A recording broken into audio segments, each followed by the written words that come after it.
Welcome to the first video of our series, The Role of a Mentor. Many of you watching this video have already been through our screening process and may already be matched with a student mentee. In this video, I want to help you explore what the role of a mentor can look like and how you can make it work for you and your individual strengths. Even if you've been a mentor with us for a while, I think there's value in taking time to reflect on who we are, what our unique values and motivations might be, and how we approach the mentoring relationship. As we think about the role of a mentor, I want to make some distinctions between what a mentor is and what a mentor is not. A helpful visual guide for this activity can be found on page 1 of our new mentor handbook, and if you have that available, or if you want to pause the video and pull that up on our website, that'll be a good visual guide for you. So a mentor is a good listener. A mentor is someone who offers their mentee a safe place where the student can come and express any concerns or challenges they might be facing in school or in life. You want to listen without judgment, not offering advice all the time, just listening and being attentive, ask follow-up questions. But while you're a good listener, a mentor is not a therapist. There's real value in knowing when a problem is what we like to refer to as above your pay grade, and knowing when to go and ask for help from a mental health professional, or including your CIS site coordinator in a challenge that your mentee might be facing, because our students are unfortunately facing very real and heavy challenges in their life. And our student safety comes first and foremost. So if you feel that your mentee is experiencing something that you are just not equipped to handle or help with, we really encourage you to take that issue and maybe include the student in that process, and including the CIS site coordinator and what might be going on. A mentor is a friend. It should be such a joyful time that you get to spend together, and that student should be just so excited that today is the day they get to meet with their mentor. So we want our mentors to be friends, someone who listens, sympathizes, and offers solicited advice. But a mentor is not a parent.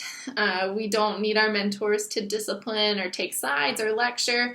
And so that should hopefully take some of the pressure off of you too. And we want our students to, again, just really enjoy that special time that they get to spend with an adult who really cares about their well-being. So a mentor is a friend, is not a parent.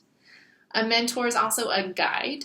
We encourage our mentors to help their mentees find their strengths within and identify those things that really make them special or unique, without being a cure-all. We don't want our mentors to be a cure-all, or we don't want you to feel like you have to fix your mentee. If they're having issues in school or in life, that role as a guide is to really help bring out those strengths and help them learn to address those problems on their own. A mentor is a motivator. They're someone who encourages their mentee and helps them to set realistic goals, and can help them work to achieve those goals. But a mentor is not a pusher. So while you're encouraging them and you want to be their cheerleader, we don't want to belabor our personal opinions or force our mentee into situations that might make them uncomfortable. Similar to that, a mentor is an advocate. They're someone who helps the mentee navigate the systems in the world around them to improve their own situations and become their own best advocate.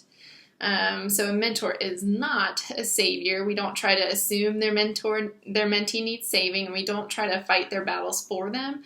Again, we really want to help our mentees identify their strengths within and build up those skills so that when our mentors aren't present, our mentees can still advocate for themselves. Another helpful tool for defining the role of a mentor is the Search Institute's 5 elements of what makes a relationship powerful in a young person's life.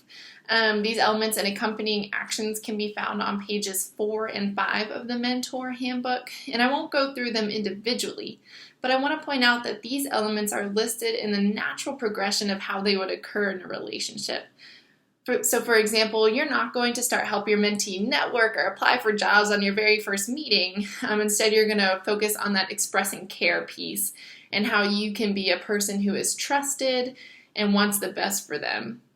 So be sure to watch the next video on how to develop the mentor relationship and to learn about starting a mentoring relationship and what it takes to establish that trust. So now that you hopefully have a better idea between those is and is not descriptions and the 5 elements from the Search Institute, you have a better idea of what the mentoring role looks like, and I want to encourage you to take some time and reflect on each of these key distinctions. Identify which of these roles might be the most difficult for you, and which ones do you already do well. So for example, myself, I'm definitely a fixer, and I want to help people be their best, but sometimes I get lost in that guide versus cure-all distinction, and I have to actively remind myself to take a step back, consider the ways in which I can encourage and motivate my mentee to want to take charge of their own destiny rather than just trying to fix the problems that in the way that I think they should be fixed.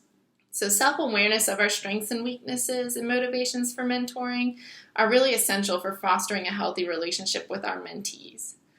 I hope this was a helpful way to get you started on thinking about the role of a mentor, and I look forward to seeing you in the next video where I mentioned we'll be talking about initiating that match and how to build the mentoring relationship.